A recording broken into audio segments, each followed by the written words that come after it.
స్వాధ్యాయ ప్రియులకు హనిత నమస్కరిస్తూ మలయాళ స్వామి గురించి తెలుసుకుందామండి.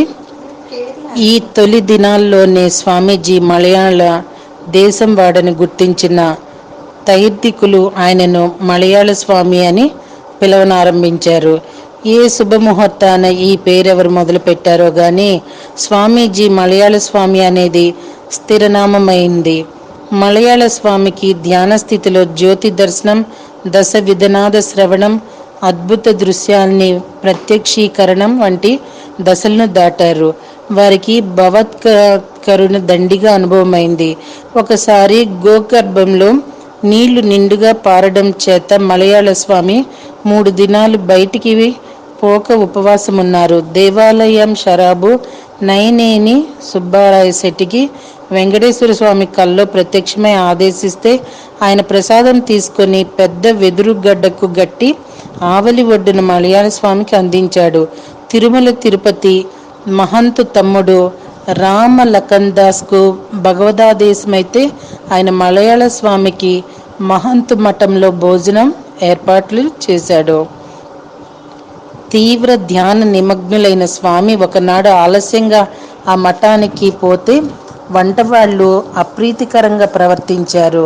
అది గమనించిన స్వామి, నేనున్న చోటికి భగవంతుడు ఆహారం పంపితే తింటానని, లేకపోతే ఉపవాసం ఉంటానని ప్రతిజ్ఞ చేశారు. ఆనాడు తిరుపతి నుండి దంపతులు ఎవరో వచ్చి స్వామికి భిక్ష వేసిపోయారు. స్వామి తపోదీక్ష మహానుభవ్యతం క్రమంగా వ్యాపించడంతో తిరుమల వాసుల్లో తైర్దికుల్లో ఎవరో ఒకరు ప్రతిదినం తప్పకుండా వచ్చి భిక్ష వేసిపోయేవారు.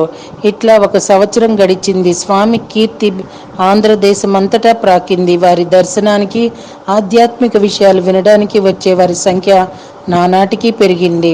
స్వామి వచ్చిరాని తెలుగులో సంస్కృత శ్లోకాలంట ఉటంకిస్తూ ఉపన్యసించేవారు. భక్తులు స్వామి కోసం ఒక కుటీరం నిర్మించారు. స్వామివారు గోకర్భంలో కాక తుంబర తీర్థం, సనకనందన తీర్థం, కుమారధార తీర్థం, రామకృష్ణ తీర్థం, శ్రీ వైకుంఠ తీర్థాలను తపస్సు చేశారు. తుంబర నారదులు తపమనొచ్చిన తుంబర తీర్థం తరిగొండ వెంకమ్మకు 1817 యోగ సిద్ధి భగవత్ సాక్షాత్కారం జరిగిన దివ్య ప్రదేశం. వేసవిలో మలయాళ స్వామి తరిగొండ వెంకమ్మ తపస్సు చేసిన గుహ దాపున పాక వేసుకొని 2 మాసాలు తపస్సు చేశారు. అక్కడ ఒకనాడు స్వామికి ఎదురుగా పెద్ద పులి వచ్చి నిలిచింది.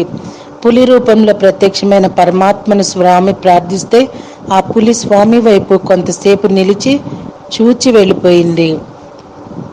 ఒకసారి స్వామి పొదచాటున నిశ్చల సమాధిలో ఉండగా వేటగాడు మృగభ్రాంతితో 2 సార్లు తుపాకీ పేల్చిన దైవయోగం చేత అది పేలలేదు.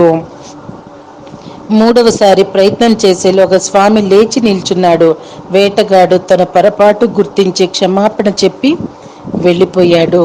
మహనీయులు ఎంత గొప్పగా వాళ్ళకి కావలసినవి, వాళ్ళకి అవసరమైనవి, వాళ్ళకి కూడనివి ఎలా తప్పిపోతూ ఉంటాయో చూడండి మాస్టర్స్. మరి తుంబర తీర్థంలో ఒకనాడు తరిగొండ వెంకమ్మ మహాసుభావతను స్మరిస్తూ ధ్యాన నిమగ్నులైన స్వామికి ఆ యమ్మ సాక్షాత్కరించి దీవించిపోయింది. ఒకసారి సనకనందన తీర్థంలో స్వామి తపస్సు చేస్తుండగా రేచుకో కుక్కల గుంపు ఒక కణితిని దాని పిల్లను తరుముతూ కరుస్తున్నాయి. ఆ 2 అరుస్తూ స్వామి వద్దకు వచ్చి నిలిచాయి. స్వామిని చూచి రేచు కుక్కలు తిరిగిపోయాయి. అనుదినం ఎవరో భిక్ష వేస్తుంటే తమను తామే పరీక్షించుకోదలిచి స్వామి వారు ఎవరికీ చెప్పకుండా సనందన తీర్థం నుండి తుంబరం తీర్థానికి వెళ్ళిపోయారు. కొందరు కొత్త భక్తులు స్వామికి భిక్ష వేయడానికి సనందన తీర్థం బయలుదేరి త్రోవ తప్పి తుంబర తీర్థం చేరి స్వామివారిని జాడ అడిగి వారే మలయాళ స్వామి అని తెలిసి భిక్ష వేసి వెళ్ళిపోయారు. ఎందుకోసం? తపస్సు. మలయాళ స్వామి సనక సనందన తీర్థంలో తపస్సు చేస్తుండగా ఒక జిజ్ఞాసువు స్వామిని ఎందుకోసం తపస్సు చేస్తున్నారని అడిగాడు. నేను ఈశ్వర సాక్షాత్కారం కోసం కానీ ఇతర కామ్యాల కోసం కానీ తపస్సు చేయడం లేదు.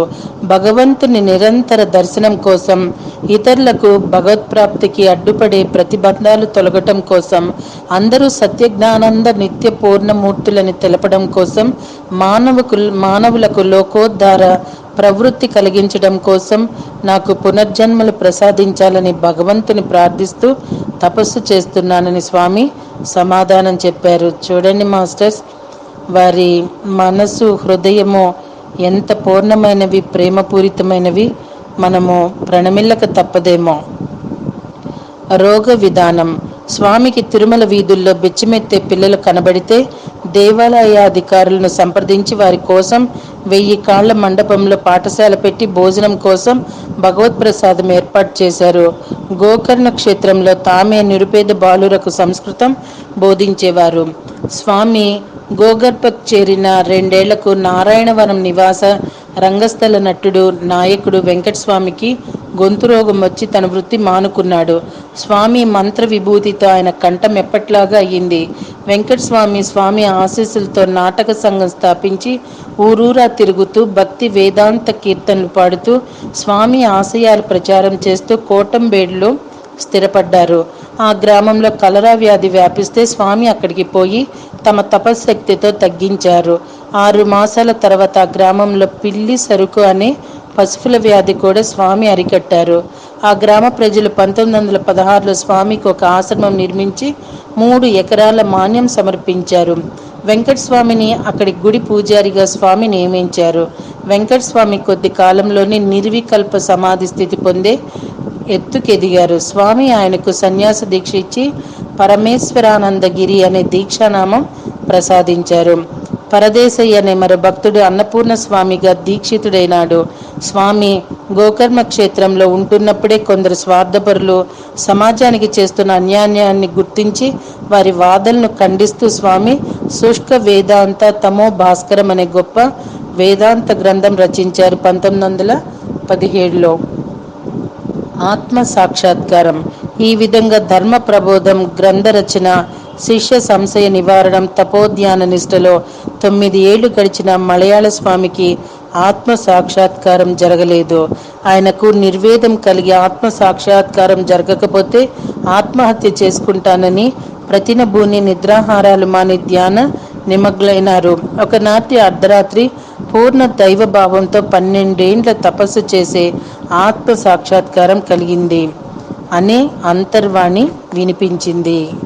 దానితో స్వామివారు ఎలా 12 సంవత్సరాలు తపస్సరి చేయాలి అనేది వారు నిర్ణయించుకుంటూ స్వామి మరి 3 ఏళ్లు అఖండ తపస్సు చేశారు.